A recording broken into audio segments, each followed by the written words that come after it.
Comme on en a parlé hier, la bourse a pris cher et d'ailleurs, à l'heure où moi j'enregistre, c'est le plus bas de toute l'année, hein. Il n'y a pas eu de rebond. Il y en aura peut-être un petit là la semaine où cette vidéo sortira, etc. Moi, à l'heure où j'enregistre, on est sur du plus de moins 25% depuis le year to date, donc depuis le début de l'année. Et ça n'a jamais été aussi bas depuis 2020, hein. Depuis, ouais, c'est aussi bas, donc on est à quoi 3580. On est au niveau de novembre. Novembre 2020, donc ça fait quasiment comme si en 2 ans ça n'a rien fait. Donc voilà pour te dire, pour ceux peut-être qui regarderont cette vidéo, je sais pas, beaucoup plus tard tout ça, j'enregistre vraiment début octobre 2022. Et du coup, bah voilà, la bourse a bien baissé. Selon moi, elle est revenue à un prix plutôt juste, etc. Parce que bah il y avait une bulle, faut pas se mentir. T'avais que des PER quand on était vers janvier, t'avais que des PER de 30, de 35. Au bout d'un moment, c'est n'importe quoi. Donc ça a fait une bonne purge. Ce qui fait chier, hein. Moi j'ai perdu beaucoup d'argent, mais voilà, c'est pas grave. Moi je veux pas vendre l'année prochaine, je veux vendre dans longtemps. Donc c'est pas grave s'il y a des petites baisses aujourd'hui. Ce qui compte, c'est lorsque je vendrai. Et lorsque je vendrai, on sera déjà plus de 2025, peut-être 2030 ou beaucoup plus, tu vois, je sais pas encore. Je vais sûrement pas vendre d'ailleurs tout d'un coup, ce sera des parties. Enfin bref, ça hors sujet. Mais du coup, voilà, moi je m'en fous un peu psychologiquement. Mais du coup, par contre, un point très positif, car tu as déjà dû l'entendre, quand tu as des cracks, des crises, etc. en bourse, bah, ça fait chier en théorie, mais tu as toujours aussi un bon côté de la balance, tu as toujours, ou la plupart du temps, des excellentes opportunités qui du coup se dévoilent. Tu vois, la mer est partie, et bien elle se dévoile sur la plage et les plus malins vont les choper. Et eux, ils vont carrément profiter de la baisse, du crack, pour une fois que ça va remonter, ils vont exploser. Et moi, j'essaye et j'espère que je vais faire partie de ces petits malins, tout simplement puisque la bourse baisse, il y en a qui commencent à avoir peur, les gens vendent, il y a plus de vendeurs que d'acheteurs, donc ça baisse. Et du coup, ce qui fait que il y a des actions qui étaient surévaluées qui reviennent à leur prix juste. Bon, ça, c'est normal, pas de souci, c'est très bien. Mais il y a aussi des actions qui étaient plus ou moins à leur prix juste, mais qui sont quand même vendues par les fonds d'investissement, les particuliers et tout, et du coup qui deviennent sous-évaluées. Beaucoup sous-évaluées, très sous-évaluées. Et du coup, si toi, tu repères ces opportunités, que tu achètes ces actions sous-évaluées qui n'ont aucun sens, que tu achètes voilà, pendant que ça baisse, pendant la crise, pendant les points bas où tout ça s'en rapproche, et qu'ensuite ben, voilà, le marché reprend peut-être l'année prochaine et que voilà, les gens soient à nouveau enthousiastes et du coup rachètent les valeurs pour qu'elles soient au prix juste ou même surévaluées, et que toi tu as chopé ça au bon moment, tu peux faire des gains de monstrueux, tu peux faire du 50% sur une année facilement.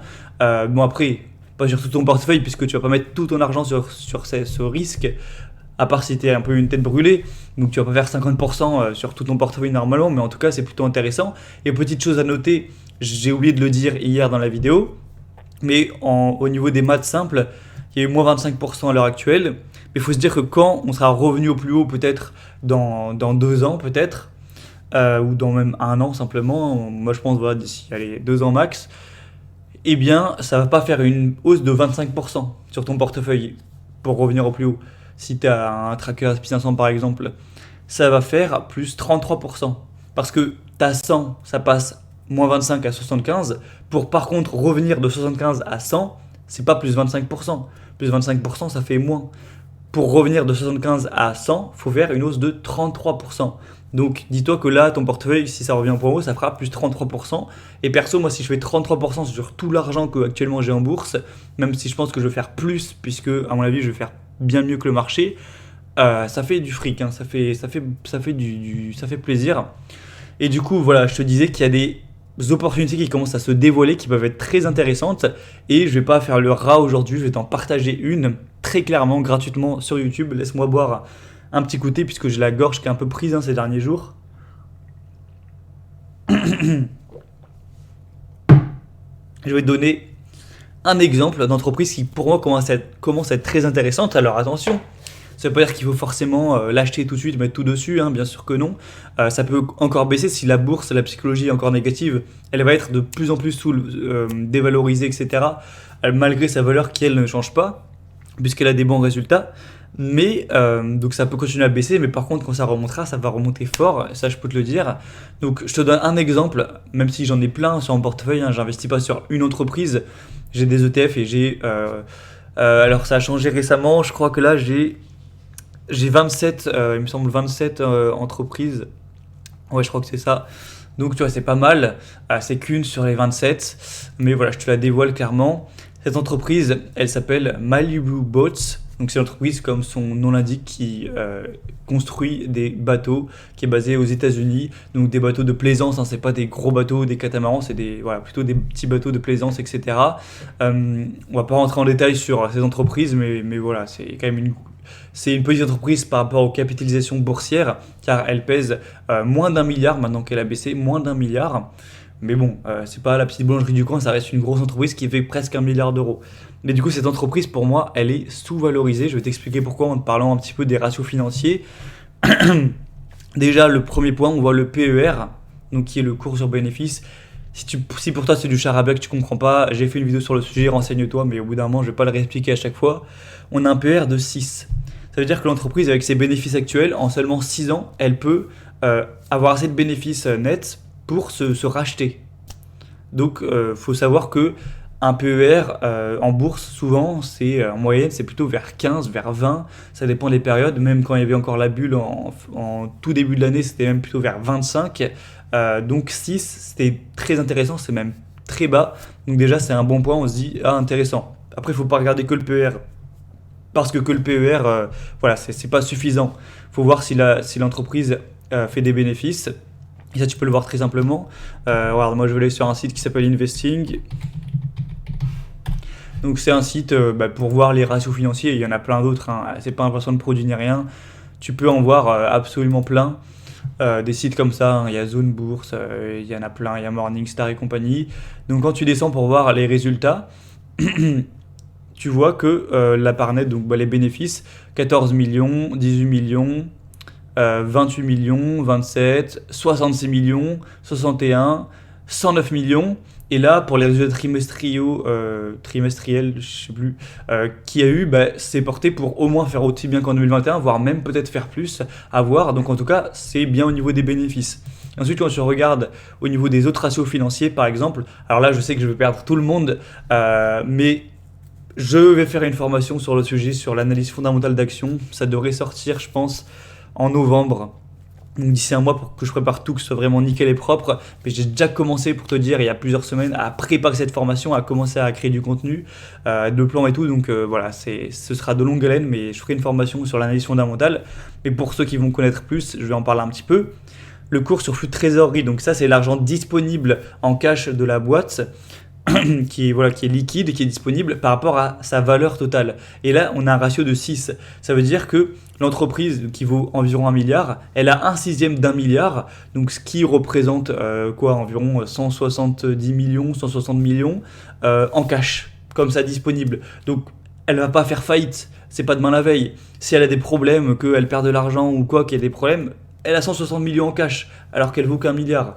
Donc elle a 60 millions en cash, elle utilisera ce cash, elle va rembourser tout ce qu'il faut, elle pourra payer les employés plusieurs années sans problème, même s'il ne rapporte rien, il n'y a pas de souci. Donc déjà, elle a un bon cash, ce qui est un point très positif. Le cours sur la valeur comptable, ça c'est le prix de l'entreprise par rapport à sa valeur tangible au niveau des terrains, de l'immobilier qu'elle possède, de ses machines, de toutes ses infrastructures physiques qu'on peut valoriser clairement au niveau comptable. On a un ratio de 2, donc ça veut dire que tout simplement, juste sur la valeur tangible comptable, elle vaut juste 2 fois plus, ce qui est très très correct. Hein. Tu vois, ça dépend évidemment les secteurs, mais rien que la moyenne de l'industrie, c'est plutôt 3 et parfois beaucoup plus. Donc c'est aussi très correct, etc. Une bonne marge nette de 13% presque. Donc ça, c'est tout à fait correct, etc. Quand tu regardes les retours sur capitaux propres, on est sur du lourd. Alors, il faut voir les dettes aussi, mais voilà, 35%, c'est très très correct. On va du coup voir les dettes qui sont dettes sur capitaux propres de 26%. Donc franchement, ça va, ça va. Ça veut dire que l'entreprise, par rapport à ses capitaux propres, elle a 26%. Donc ça fait environ un quart de ses capitaux propres, du coup, qui sont par rapport à la dette. En gros, pour tout ça pour dire qu'elle est pas, elle est bien endettée, dans le sens bien endettée, où c'est très peu. Après, une entreprise qui n'a pas de dette, ça peut être négatif, mais voilà, là, les dettes qu'elle a par rapport à sa valeur, c'est très correct, il n'y a pas de souci.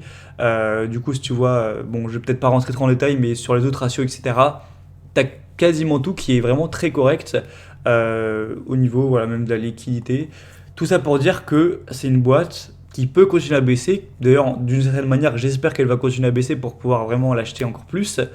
Mais tout ça pour dire que je vais remettre sur l'écran, là, je me suis un peu perdu. Attends, je vais le retaper.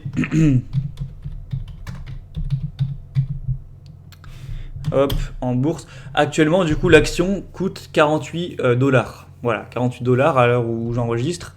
Pour moi, je ne vais pas te dire un nombre précis, mais pour moi, ça vaut plus que 48 dollars, tout simplement. Pour moi, ça vaut.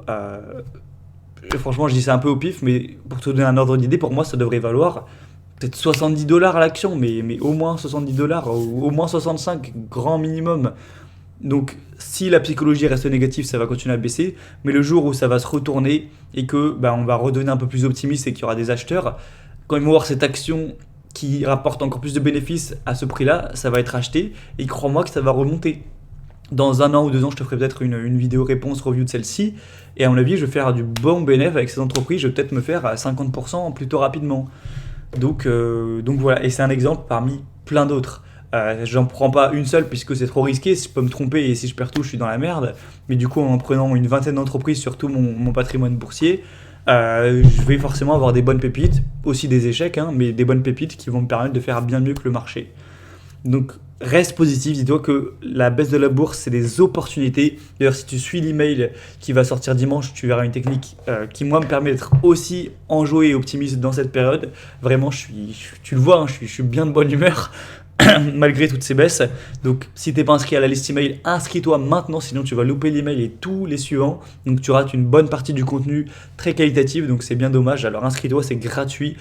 Premier lien en description pour t'inscrire, hein, ça te prendra 30 secondes. Et tu t'engages pas, tu te désinscris quand tu veux, donc inscris-toi maintenant. Et moi, je te dis à demain pour une clé de mindset aussi qui va enjoliver ta journée. Donc, je te souhaite un bon mardi et je te dis à demain.